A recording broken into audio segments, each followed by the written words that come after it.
Hello and welcome guys. So आज JavaScript series का day 6 है और आज हम लोग पढ़ेंगे कि जावास्क्रिप्ट में कैसे डेटा को स्टोर किया जाता है। क्या मेमोरी यूज होता है प्रिमिटिव डेटा को स्टोर करने के लिए, क्या मेमोरी यूज होता है नॉन प्रिमिटिव डेटा को स्टोर करने के लिए। तो चलिए देखते हैं। तो सबसे पहले हमारे पास दो तरह के डेटा टाइप होता है। एक होता है प्रिमिटिव डेटा टाइप, दूसरा जो हमारा होता है नॉन प्रिमिटिव डेटा टाइप। अब प्रिमिटिव डेटा टाइप में हमारे पास क्या क्या था, 7 प्रिमिटिव डेटा टाइप है, राइट। फर्स्ट है स्ट्रिंग, सेकंड है नंबर, थर्ड है बुलियन, फोर्थ है अनडिफाइंड, फिफ्थ है नल और सिक्स्थ है सिंबल, सेवेंथ है बिगिंट। ठीक है। नॉन प्रिमिटिव डेटा टाइप्स में बहुत सारे हैं, लेकिन मेनली जो है वो है हमारा ऑब्जेक्ट, जो दूसरा है वो हमारा है अरे, थर्ड जो है वो हमारा है फंक्शन, और ऐसे ही बहुत है डेटा टाइप फंक्शन, और ऐसे ही बहुत सारे हैं नॉन प्रिमिटिव में, जैसे कि डेट्स, रेगुलर एक्सप्रेशन। तो उसको अभी मैं यहाँ मेंशन नहीं की हूँ। अभी मेजरली ये नॉन प्रिमिटिव डेटा टाइप्स है। ठीक है। अब देखते हैं कि जैसे जावास्क्रिप्ट में दो तरह की मेमोरी होती है। एक होता है स्टैक मेमोरी और एक होता है हिप मेमोरी। ठीक है। मान लीजिए यहाँ लेट एज किए हम और लेट एज में कर दिए 25। ठीक है। फिर हमारा एक स्ट्रिंग भी ले लेते हैं, लेट नेम जॉन। ठीक। फिर let age active true, let price 99.99। ठीक है, 99। तो अब इसको हम देखते हैं, मेमोरी विजुलाइज करते हैं कि ये कैसे स्टोर होता होगा। ठीक है। तो यहाँ सेम वेरिएबल है, ये primitive types, right. Age, name, active, price, तो ये सारे क्या होते होंगे, स्टैक में स्टोर होता होगा कुछ इस तरह का। स्टैक में ये age 25, name John, age active true, price 99, जो हमने यहाँ वैल्यू दिया वो वैल्यू, और जो लेबल है वेरिएबल नेम है वो वेरिएबल नेम है। उसके साथ क्या है, हमारा एड्रेस है। तो जैसे ही कोई वेरिएबल इस मेमोरी में स्टोर होता है तो वो एक एड्रेस पे, एक मेमोरी एड्रेस पे स्टोर हो रहा होगा। तो वो हमारा जो है कुछ इस तरह का, एग्जैक्टली ऐसे नहीं होगा बट कुछ इस तरह का एड्रेस मेमोरी का लोकेशन होगा। ठीक है। हिप मेमोरी यहाँ पे एम्प्टी रहता है। तो ये हमारा हो गया प्रिमिटिव टाइप। तो प्रिमिटिव टाइप हमेशा क्या होता है, स्टैक में स्टोर होता है। अब आते हैं नॉन प्रिमिटिव को। ठीक है। जैसे नॉन प्रिमिटिव में अगर आप कोई ऑब्जेक्ट क्रिएट कर रहे हो तो ये कैसे क्रिएट करते होगे, ऑब्जेक्ट है, यहाँ पे ऐसे कुछ रहता होगा, लेट यूजर। ठीक है। यहाँ पे नेम एलिस, एज 30,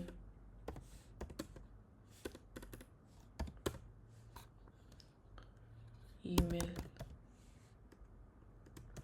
मान लीजिए कुछ ऐसा हो, elis@example.com। ठीक है। अगर हम इसको एक और वेरिएबल में कॉपी करते हैं, let admin equals to user करते हैं, तो क्या होगा,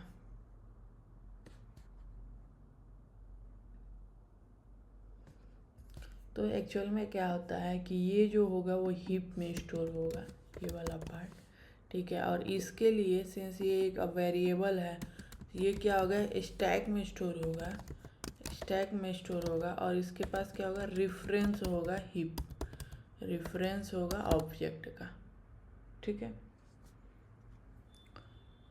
तो इसको देखते हैं यहाँ पे, तो इसको देखते हैं। जैसे यहाँ पे देखिए यूजर जो है name Alice, as 30, email elis@example.com, ऐसे हीप में स्टोर हुआ होगा, ठीक है। एक एड्रेस है ये 0xA1 और ये ऑब्जेक्ट है और ये ऑब्जेक्ट ऐसे हीप में स्टोर हुआ होगा। अब स्टैक में क्या होगा, दोनों का रेफरेंस होगा। पहले यूज़र यहाँ आया, यूज़र का रेफरेंस ये होगा 0xA1 क्योंकि इसी लोकेशन पे ये है, ठीक है। अब देखो एडमिन में यूज़र को कॉपी कर रहे हैं तो ये भी क्या करेगा, सेम रेफरेंस को यूज़ करेगा, मतलब इसी का जो रेफरेंस एड्रेस है ये, उसी को ये भी यूज़ करेगा, ठीक है। तो ऐसे मतलब नॉन प्रिमिटिव टाइप्स क्या होता है, उसमें दोनों मेमोरी यूज होता है, stack memory, heap memory. Heap memory में क्या होता है, ऑब्जेक्ट स्टोर होता है, और स्टैक मेमोरी में क्या होता है, उस वेरिएबल को, उस ऑब्जेक्ट का रेफरेंस स्टोर होता है, ठीक है। तो ये सिमिलर है भाई कि object created in heap eight address this, variable user created in stack, stacks store reference not the object. Similar thing with the admin as well. Variable admin created in stack copies the reference from user. No new object created in heap. Both variables point to the same object. ठीक है। अब अगर हम लोग यहाँ पे ऐसे करते हैं admin dot age equals to 50। अब यहाँ अगर आप लॉग करोगे यूज़र, ठीक है, एडमिन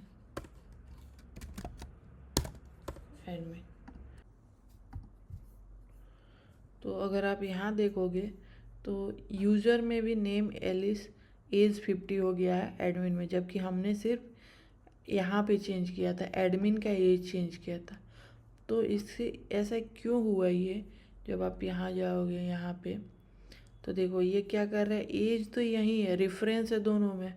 तो ये जब हमने एज चेंज किया तो वो यहाँ जाके चेंज करा हीप मेमोरी में, तो ये हीप मेमोरी में एज क्या हो गया, 50 हो गया।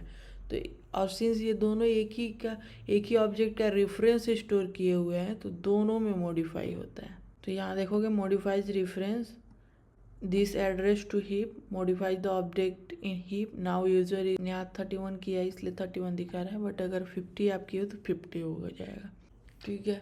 अब एक चीज़ यहाँ देख लेते हैं, जैसे ये तो हमारा हो गया कि ये तो क्लियर समझ गया है कि रेफरेंस स्टोर करा, बट यहाँ रेफरेंस तो नहीं स्टोर होता है। जैसे मान लीजिए कि लेट न्यू एज करते हैं, न्यू एज में भी ओल्ड एज को असाइन कर देते हैं, ठीक है। अब न्यू एज को नया वैल्यू देते हैं 50। तो अगर यहाँ मैं लॉग करूँ न्यू एज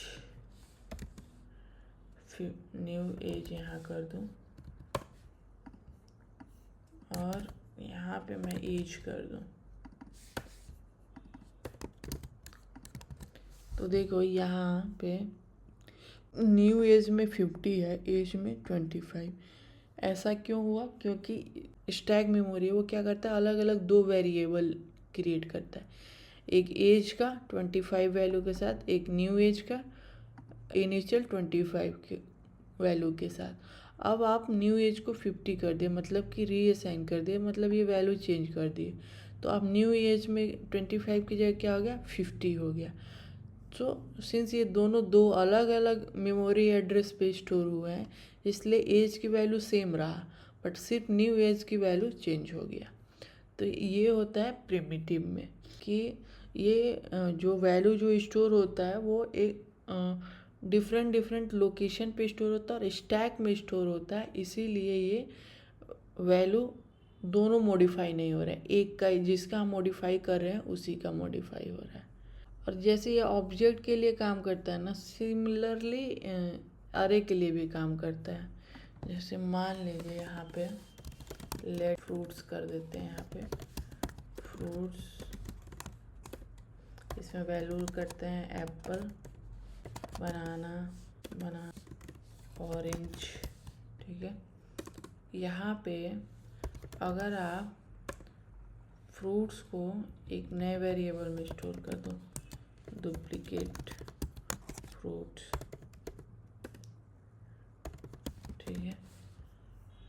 यहाँ पे जब आप डुप्लीकेट फ्रूट्स के जीरोथ को अगर आप चेंज कर रहे हो, पपाया कर रहे हो, पपाया, तो अगर मैं लॉग करूँ डुप्लीकेट फ्रूट्स को, ठीक है,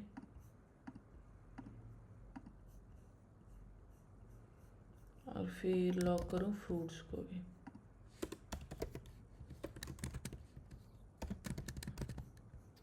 तो आप देखो फ्रूट्स की भी वैल्यू चेंज हो गई है। पपाया बनाना ऑरेंज हो गया, डुप्लीकेट फ्रूट्स का तो हमने चेंज ही किया, पपाया बनाया ऑरेंज। ऐसा क्यों हो रहा है? जैसे अभी हमने देखा स्टैक और हीप मेमोरी की वजह से, क्योंकि अरे भी ऑब्जेक्ट होता है, तो ये भी क्या होता होगा, ये वाला पार्ट जाएगा वो हीप मेमोरी में जाके एड्रेस पे स्टोर हो जाएगा, और ये जो होगा वो स्टैक मेमोरी में जाएगा, फ्रूट्स भी स्टैक मेमोरी में जाएगा, और दोनों क्या करेंगे, सेम का रेफरेंस स्टोर करेंगे, ठीक है। तो सिंस सेम फ्रूट्स का रेफरेंस दोनों पे है, डुप्लीकेट और फ्रूट्स में, तो हम अगर एक में भी चेंज करेंगे तो दोनों में चेंज दिखेगा। एक दूसरा एग्जांपल से देखते हैं यहाँ पे। तो जैसे यहाँ नंबर लिए 1 2 3, कॉपी किए नंबर्स को, फिर कॉपी वाले में एक नया नंबर लास्ट में ऐड किए 4, तो कंसोल लॉग अगर आप यहाँ करोगे नंबर तो 1 2 3 4 है, ठीक है। अब देखिए जैसे ये 1 2 3 4 स्टोर हो गया हीप मेमोरी में 0x इस B1 इस एड्रेस पे, बट अगर आप देखोगे तो ये दोनों स्टैक में गया है, नंबर्स और कॉपी, और दोनों इसका वैल्यू स्टोर किए हुए हैं। इस दोनों इसका जो एड्रेस है रेफरेंस का, उस एड्रेस को स्टोर किए हुए हैं। तो ये अरे में भी सेम ही रहता है, ठीक है।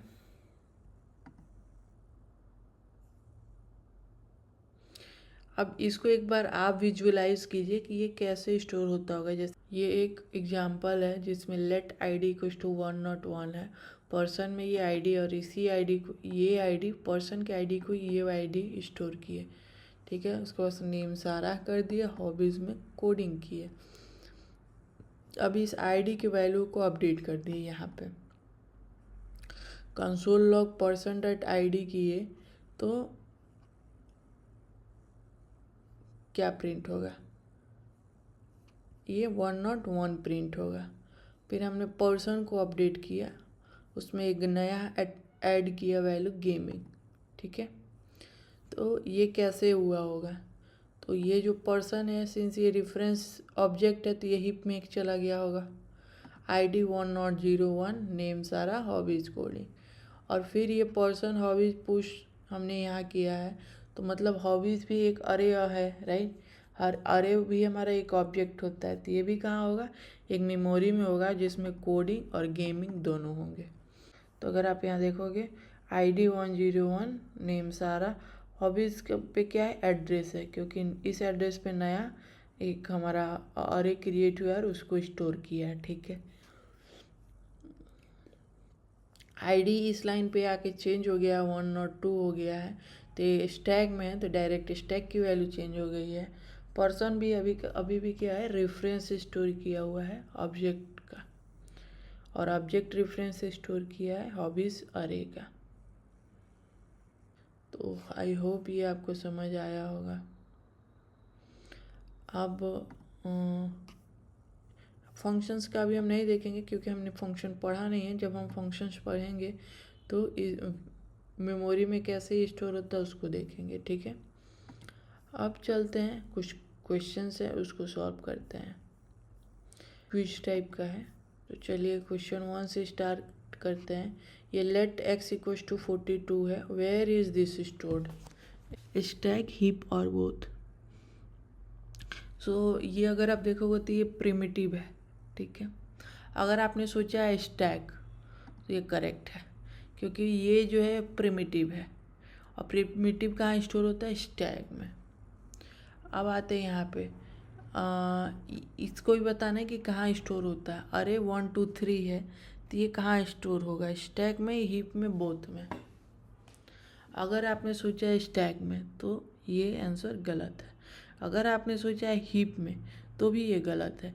क्यों? क्योंकि ये स्टैक और हीप दोनों में स्टोर होता है। कैसे? कि जैसे ये अरे है तो ये क्या होगा, हीप में स्टोर होगा, राइट। और इसका रेफरेंस जो होगा अरे, वो कहाँ स्टोर होगा, स्टैक में स्टोर होगा। ठीक है। अब थर्ड क्वेश्चन पे आते हैं कि how many objects in heap. एक let a equals to x1 है, फिर बी में ए को असाइन किया, फिर सी में ए को असाइन किया। तो पूछ रहा है सिर्फ कि ऑब्जेक्ट जो होगा वो कितने होंगे हीप में सिर्फ। तो हीप में तो हमारा एक ही ऑब्जेक्ट होगा, राइट, ये x इक्वल्स टू 1। रेस्ट जो है वो हमने क्या है, रेफरेंस स्टोर किया है। तो ये ए बी सी क्या होंगे, हमारे स्टैक में जाएगा, और स्टैक में ए भी रेफरेंस को स्टोर करेगा इसका, बी भी इसके रेफरेंस को स्टोर करेगा, और सी भी इसके रेफरेंस को स्टोर करेगा। तो ये आंसर होगा only one object exist in heap, variable A B C, all reference to the same object. ठीक है। अब देखते हैं फोर्थ नंबर में क्या है। ऑब्जेक्ट 1 क्रिएट हुआ, वैल्यू 10 है। ऑब्जेक्ट 2 में ऑब्जेक्ट 1 को असाइन कर दिया है। ठीक है। अब ऑब्जेक्ट 2 की वैल्यू को, पहले 10 था अब उसको 20 कर दिया। तो अगर अब ऑब्जेक्ट 1 वैल्यू करेंगे तो हमारा क्या आंसर आएगा, 20। क्यों आ रहा है? क्योंकि ये पहले स्टोर हुआ होगा रेफरेंस हीप में, राइट।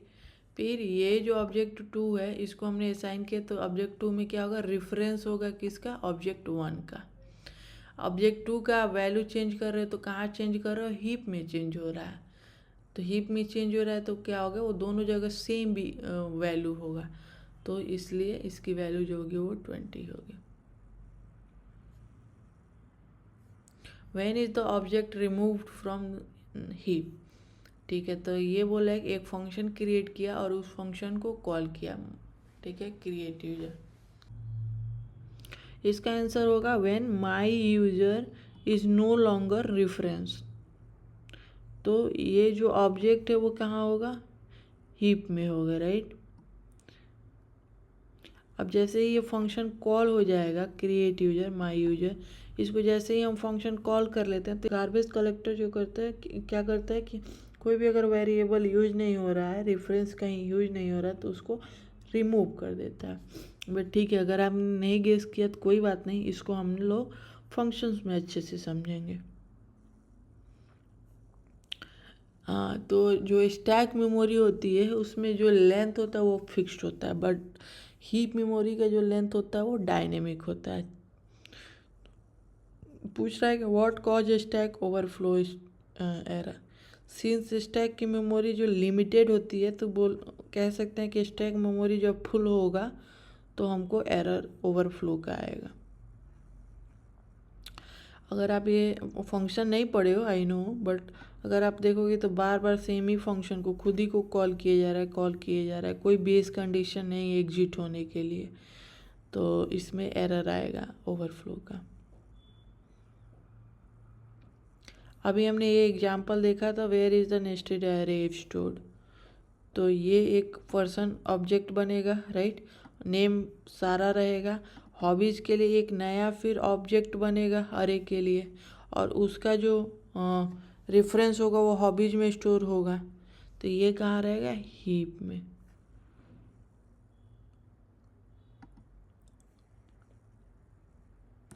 तो पर्सन के लिए एक ऑब्जेक्ट के लिए एक हीप लोकेशन होगा, हॉबीज़ के लिए एक दूसरा हीप लोकेशन होगा, और जो पर्सन होगा वो हमारा हॉबीज़ का जो रेफरेंस है उसको स्टोर किया होगा।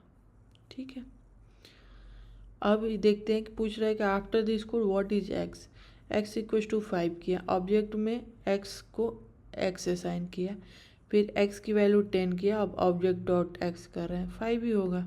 हमने देखा था एग्जाम्पल कैसे हुआ, एक्स स्टैक में गए, वहाँ पे हो गया एक्स स्टैक में 5 स्टोर कर दिए, फिर हमने एक ऑब्जेक्ट क्रिएट किया, ये कहाँ क्रिएट होगा, हीप में। इसमें एक्स की वैल्यू अभी क्या है, 5 है, तो एक्स में 5 स्टोर हो जाएगा। ठीक है। और उसके बाद से ऑब्जेक्ट का रेफरेंस जो होगा वो स्टोर हो जाएगा स्टैक में। अब एक्स की वैल्यू 10 की है, मतलब इस वाले एक्स को सिर्फ मॉडिफाई किए हो, सिंस ये मेमोरी जब क्रिएट हुआ है, ये जब हीप मेमोरी एलोकेट हुआ उस टाइम एक्स की वैल्यू 5 थी, बट अभी आप चेंज किए हो तो सिर्फ प्रिमिटिव वैल्यू चेंज हुआ है, स्टैक में चेंज हुआ है, हीप में कोई चेंज नहीं हुआ है, तो इसीलिए ये 5 प्रिंट करेगा। तो वही लिखा है यहाँ पे, when creating the object the value of x was copied into the heap object, changing the stack variable x later doesn't affect the object copy. तो आई होप अब आपको थोड़ा सा समझ में आ रहा होगा कि कैसे प्रिमिटिव वैल्यू बिहेव करता है और कैसे ऑब्जेक्ट्स बिहेव करते हैं, कैसे वैल्यू स्टोर होता है और कैसे रेफरेंस स्टोर होता है।